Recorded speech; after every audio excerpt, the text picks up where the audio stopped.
नमस्कार मैत्रिणींनो, रंजना किचनमध्ये तुमचं अगदी मनापासून स्वागत आहे. आपल्याला आज बनवायचं आहे चिकन. गावठी कोंबडी आहे, 1.5 किलो चिकन आणलेलं आहे. त्यापासून आपल्याला रेसिपी बनवायची आहे. अगदी तुम्ही 1 भाकरीऐवजी 2 भाकऱ्या नक्कीच चुरून खाल. इतकी भन्नाट चवीला आणि रस्सेदार, चमचमीत, पाहताच तोंडाला पाणी सुटेल असं चिकन बनवायचं आहे. आता चिकनसाठी आपल्याला काय लागणार आहे? सुक्कंही बनवायचं आहे, ते वेगळं बनवायचं आहे.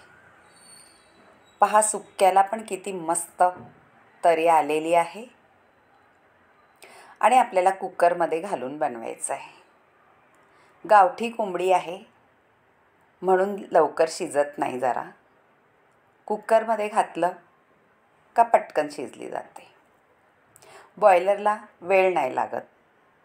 आता कांदे घेतलेत मी 7-8 चिरून आणि ते भाजायला ठेवलेत.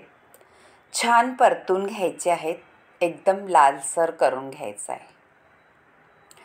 आता खोबरं, 1 नारळ आहे ओला, तो सुद्धा खाऊन आपल्याला परतून अगदी खमंग असा परतायचा आहे. झालेला आहे पहा, असा परतून घ्यायचा आहे आपल्याला. ओलं ठेवायचं नाही, असं सुक्कं झालं पाहिजे. आता हे आहे धणे, जिरे, बडीशेप, थोड्याशा 2-3 लवंगा, मिरी आणि चक्रफूल. याच्यात आहे लसणाच्या 10-12 पाकळ्या, आलं आणि सुक्कं खोबरं अर्धी वाटी, आणि हे भाजलेलं आपलं ओलं खोबरं 1 नारळ. हेही भाजून झाले. आपले कांदे 7-8 मोठे होते. असं आपल्याला मसाला करून घ्यायचा आहे. आता ह्या आहे बेडगी मिरच्या, ते सुद्धा भाजून आपल्याला धणे, बडीशेप, 2-3 लवंगा, मिरी आणि जिरं. आता हे घेतलेलं आहे मी चिकन, गावठी कोंबडीचं आणलेलं आहे, स्वच्छ धुवून घेतलेलं आहे. आता मी 1 चमचाभर हळद घातलेली आहे आणि घालणार आहे हे आपण धणे, जिरे, बडीशेप, बेडगी मिरची आणि लवंगा, मिरी आणि चक्रफूल ह्याची पावडर करून घेतलेली आहे. मीठ घातलेलं आहे 1 चमचाभर. ते असं सगळं आपल्याला लावून ठेवायचं आहे. व्यवस्थित 10-15 मिनटं बाजूला ठेवून द्यायचं आहे. तोपर्यंत आपल्याला मसाला करायचा आहे. सुक्कं खोबरं आणि ही आहे चिंच. थोडीशी चिंच घ्यायची आणि सुक्कं खोबरं, बाकीचे सगळा मसाला आपल्याला वाटून घ्यायचा आहे. खोबरं, कांदा, सुकं खोबरं आणि ओलं खोबरं आणि चिंच. आता मी 1 कुकर ठेवलेली आहे, त्याच्यात घातलेले आहे जिरं. जिरं कोणतं घातलेलं आहे? शाही जिरं. आणि तमालपत्र घातलं आहे आणि आपला कढीपत्ताही घातला आहे.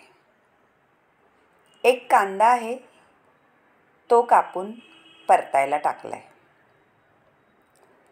तेल आपल्याला आटोक्यातच टाकायचं आहे. आता हे मी वाटण कसलं केलं आहे पहा. लसूण, आलं आणि कोथिंबीर ह्याचं वाटण करून घेतलेलं आहे. ते सुद्धा आपल्याला कांद्याबरोबर परतायचं आहे. मैत्रिणींनो, आता आपण हे मॅग्नेशन करून ठेवलेलं, म्हणजे आपला मसाला लावून ठेवला होता, ते चिकन याच्यामध्ये घालून घ्यायचं आहे.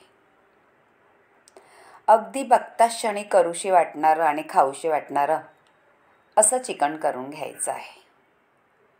आता आपलं चिकन सगळं मसाल्यात घोळवून घ्यायचं आहे. असं हलवायचं आहे, म्हणजे एकजीव होणार सगळ्या मसाल्यामध्ये. आणि आपल्याला त्याच्यावर ठेवायचं आहे झाकण. झाकण याच्यासाठी ठेवायचं आहे का आपल्याला गरम पाणी त्याच्यात ठेवायचं आहे करायला. गरम पाणी ठेवल्यानंतर थोडीशी वाफेने आपण, हे थंडच पाणी आहे पण वाफेने गरम होतं ते. आता झालेलं आहे वाफेने गरम. आपलं मीठ आणि ते सगळं चोळून ठेवल्यामुळे आपल्या चिकनला पाणी सुटलेलं आहे. आता हलवून घ्यायचं आहे सगळं व्यवस्थित. आणि आपण ताटावरती पाणी ठेवलेलं आहे. पहा, छान अशी तेल सुटलेलं आहे त्याला. आणि ताटावरती पाणी ठेवलेलं आहे ते ओतायचं आहे त्याच्यामध्ये. थंड पाणी ओतायचं नाही, गरमच ओतायचं. एवढं पाणी शिजायला पुरेशी आहे. पाणी घातल्यानंतर हलवून घ्यायचं आहे. आणि आता आपल्याला कुकर बंद करून 3 शिट्ट्या घ्यायच्यात. जास्त घ्यायच्या नाही, नाहीतर चिकनचा गाळ होईल. कलरही किती सुंदर आलेला आहे पहा तुम्ही. अजून तर चिकन बनायचं आहे. आता आपण एक टोप ठेवणार आहे. त्याच्यामध्ये हे आहे पानं मसाल्याची. माझ्याकडे झाड आहे ह्या पाण्यांचं, ते सुद्धा मी घातलेले आहेत पानं. तुमच्याकडे नसलं तर तमालपत्र घाला. थोडंसं तेल घातलेलं आहे आणि त्याच्यामध्ये आपल्याला कांदा खोबऱ्याचं वाटण केलेलं आहे ते घालून घ्यायचं आहे. ओलं खोबरं आहे. त्यापूर्वी आपल्याला हे मसाले आहे. कांदा मसाला आहे, गरम मसाला आहे, हळद आहे आणि आपलं लाल मसाला घरगुती आणि आहे बेडगी मिरची म्हणजे काश्मीरी मिरची, त्याची पावडर. हे सगळे मसाले घातल्यानंतर आपण कांदा खोबऱ्याचं वाटणही छान परतून घेतलेलं आहे. आता मी कुकर खोलते. पहा किती सुंदर कलरही आलेला आहे आणि आपलं चिकनही शिजलेलं आहे. पहा, दाबून पाहिलेलं आहे, पटकन तुटलं जाते. याचा अर्थ चिकन आपलं छान शिजलंय. ग्रेव्ही ही आपली तेल सोडोस्तोपर्यंत आपल्याला झाकण ठेवून परतून घ्यायचं आहे. पहा, उकळी आलेली आहे आणि तेलही सोडलेलं आहे. आता सगळं हलवून घ्यायचं आहे आणि आपलं चिकन शिजवलेलं आहे ते त्याच्यात ओतायचं आहे. हाय का नाही छान रस्सा. 15 माणसासाठी हा पुरेसा रस्सा आहे. आणि बाजूला सुक्कं केलेलं आहे ते सुद्धा वाढायचं आहे. पहा मैत्रिणींनो, तुम्हाला आवडलं तर रंजना किचनला लाईक करा, शेअर करा, कमेंट करायला विसरू नका आणि बाजूला बेल बटन आहे ते सुद्धा दाबा.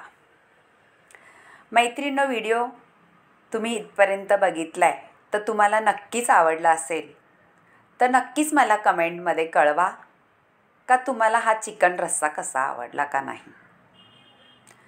आवडला असेल तर कमेंट करा आणि करूनही पहा. पाणी घातलेलं आहे पण मी वरून पाणी घातले रश्श्याला, ते गरमच पाणी होतं. आणि आता मीठही सुद्धा आपल्याला चवीनुसार घालून घ्यायचं आहे, कारण आधी आपण मीठ घातलेलं आहे. त्यामुळे आपल्या मसाल्याच्या अंदाजाने मीठ घालायचं आहे. रस्साही भारी झालेला आहे, तेलही सुटलेलं आहे. पहा मैत्रिणींनो, आपल्याला रश्श्याला झणझणीत चमचमीत असा रस्सा झालेला आहे. एका भाकरीऐवजी 2 भाकरी नक्कीच चुरून खाणार मैत्रिणींनो, असा आपला रस्सा झालेला आहे. नक्की करून पहा आणि रंजना किचनला नक्कीच लाईक करा, शेअर करा, कमेंट करायला विसरू नका मैत्रिणींनो. आणि बेल बटनसुद्धा दाबा. तुमच्या मैत्रिणीची शेअर करा, त्यांनासुद्धा कमेंट करायला सांगा आवडले तर. कधीही हा रस्सा तुम्ही बनवू शकता चिकनचा. पाहुणे आल्यावर करा, तुम्हाला घरात खायसाठी करा, किंवा आता गटारी येते त्याच्यासाठी तुम्हीही हा असा रस्सा नक्कीच करून पहा. तुमच्या तोंडाची चव तर रेंगाळत राहील, पण महिनाभरसुद्धा तुम्ही नाही चिकन खाल्लं तरीसुद्धा तुम्हाला त्याची चव जाणवत राहील. पहा आपला रस्सा कसा मस्त कलरही आलेला आहे. नक्कीच करून पहा आणि रंजना किचनला लाईक करा. कमेंटमध्ये जरूर कळवा तुम्हाला हा चिकन रस्सा आणि चिकन कसं वाटलं. बाय बाय मैत्रिणींनो, भेटूया.